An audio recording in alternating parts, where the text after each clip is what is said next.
That carry-on? Filth. Just like her. The words weren't whispered. They were aimed like a dart. Brenda, the Zenith Airgate agent at Logan International Airport, didn't care who heard. 12-year-old Chloe Madison just stood there, one hand on her canvas satchel, the other gripping her boarding pass. Her face stayed still. Come.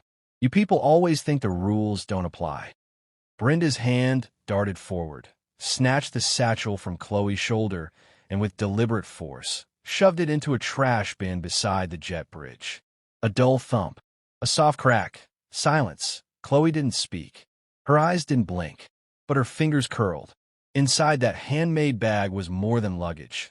It carried her sketch pad, her mother's silk scarf, and a tiny owl she'd had since she was 6.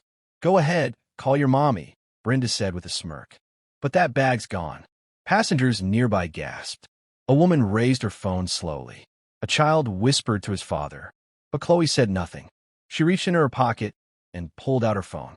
Calmly, deliberately, she tapped an app with a gold shield icon. Tell us where you're watching from, she said softly. This one tap won't just end a career. It's about to freeze $680 million. 5 hours earlier, sunlight filled their townhouse in Boston. Chloe's mother, Dr. Eleanor Vance, stood in the hallway, sipping herbal tea, watching her daughter tie the last strap on her satchel. You packed light for once, Eleanor said with a smile. Chloe nodded. Sketchpad. Your scarf. The owl. Eleanor's smile tightened slightly. You sure you're ready for this trip? Chloe replied, I want to see how the system works. On my own. Eleanor was more than a mother. She was the creator of VeritLink, the government-grade ethics monitoring platform now used by schools, airlines, and agencies across the U.S. But Chloe wasn't traveling as Dr. Vance's daughter. She was headed to Washington, D.C. for a summer leadership program, chosen on her own merit. You don't have to prove anything to anyone today, Eleanor had said. I know, Chloe answered, but I want to. Back at gate C-18, the usual pre-boarding noise buzzed. Brenda barely glanced at a white man hauling a massive golf bag. You're good, sir, she said. Then she stopped an elderly black woman over a purse no larger than a book. Chloe noticed. She felt the heat rise in her chest. When her turn came, Chloe approached, polite and prepared. Good morning, she said. Brenda ignored the greeting and stared directly at the satchel. Handmade, bright, personal. It was too different, too bold, too black. You think that bag's acceptable? Brenda snapped. It fits the carry-on limit. I checked online, Chloe replied. Brenda said nothing, but her eyes narrowed. Moments later, just before Chloe stepped onto the jet bridge, Brenda followed and ripped the bag from her shoulder without warning. Chloe gasped as the straps scraped her arm. Brenda walked straight to the trash bin and shoved it in. Passengers froze. No explanation. No apology that a young airport employee nearby watched wide-eyed. Her badge read, Leo, Ethics Observer Intern. Did she really just do that? She whispered. Chloe stood still. Then she turned to Leo. Are you okay? Leo asked, stepping closer. Chloe nodded slowly. She said it was ugly. Leo frowned. That's not protocol. Chloe held up her phone. On screen, VeritLink Gold Shield Access. Authority override. You recognize this?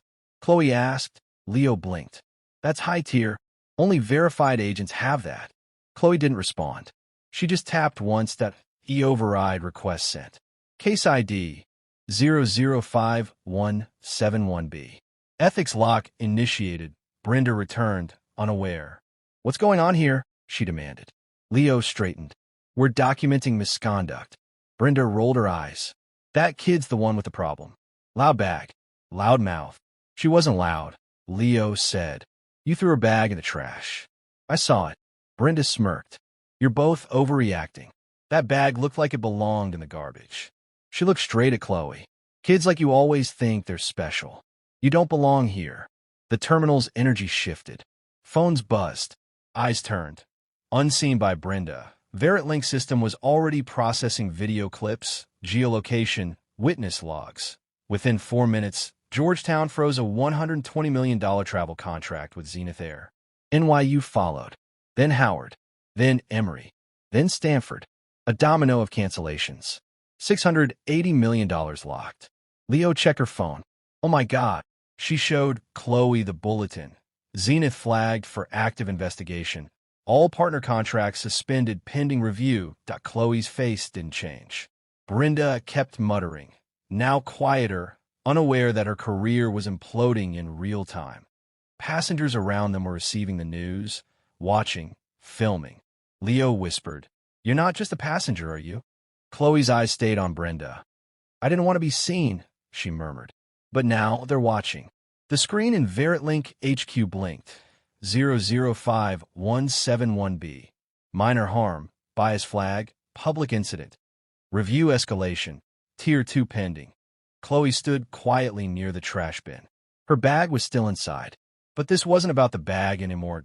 IT was about something bigger, something that hadn't ended yet. "That's fast," Brenda muttered, glancing around as a quiet tension swept through the gate. "What's everyone staring at?" Leo didn't answer directly. "You'll find out soon." Chloe stood still. Not angry, not smug, just present. But justice had already begun to move. Quietly, thoroughly. Brenda paced in tight circles, barking orders. "This flight is boarding. If you're not on the list, step aside." But no one moved. Most were watching Chloe and Leo, who stood near the wall, speaking quietly on the phone. Brenda snapped, "Put that away. Who told you to make a personal call?" Leo didn't blink. "It's not personal. I'm reporting a level 1 ethics breach." Brenda's expression faltered. "Excuse me." "You're excused," Leo said calmly. "But you're not dismissed." That's when Brenda noticed it. Phones raised, eyes locked, passengers whispering and recording. Then came a new sound, deliberate footsteps down the jet bridge. A woman approached in a dark blazer, badge visible. Port Authority. "You'll need to pause boarding," she said flatly. Brenda's voice cracked. "What?"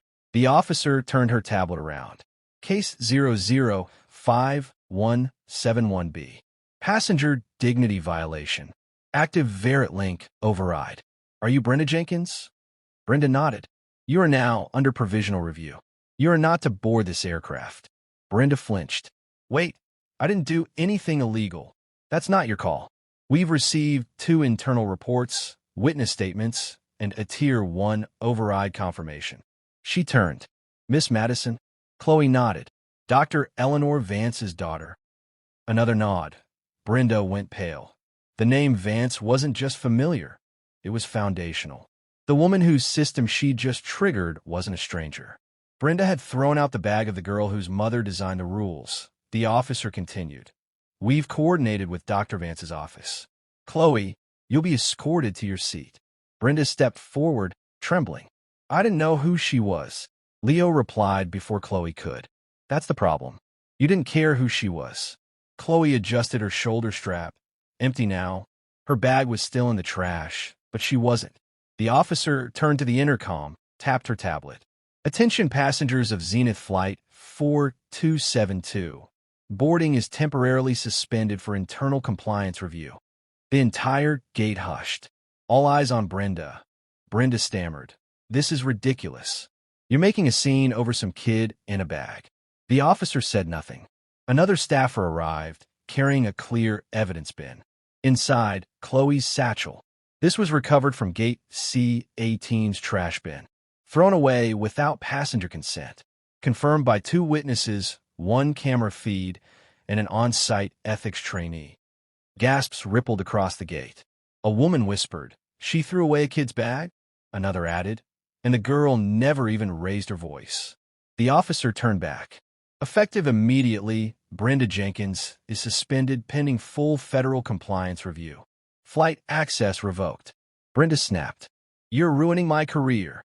Leo stepped forward. "No, you ruined it. All she did was stand still while you erased her." Brenda tried to speak, but the silence from the crowd was deafening. A clipboard was placed in front of her. "Sign here. You'll be escorted to the staff exit." Brenda hesitated, then signed. As she walked past Chloe, their eyes met.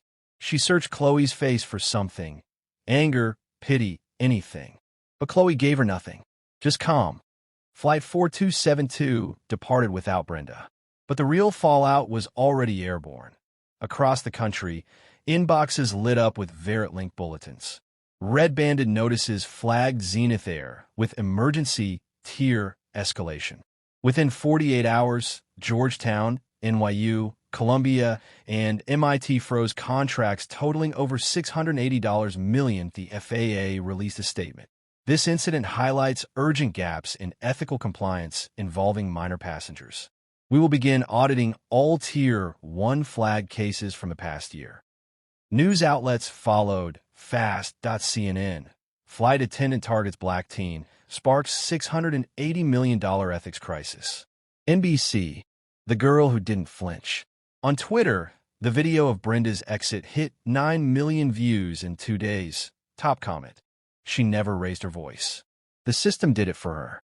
Back in Boston, Chloe sat by her window, phone silent. Leo had texted once. Link just pinged me. I've never seen that many confirmations fire at once. Chloe didn't respond right away. Not because she didn't care, but because something had shifted. This wasn't just about her anymore, that IT never really was.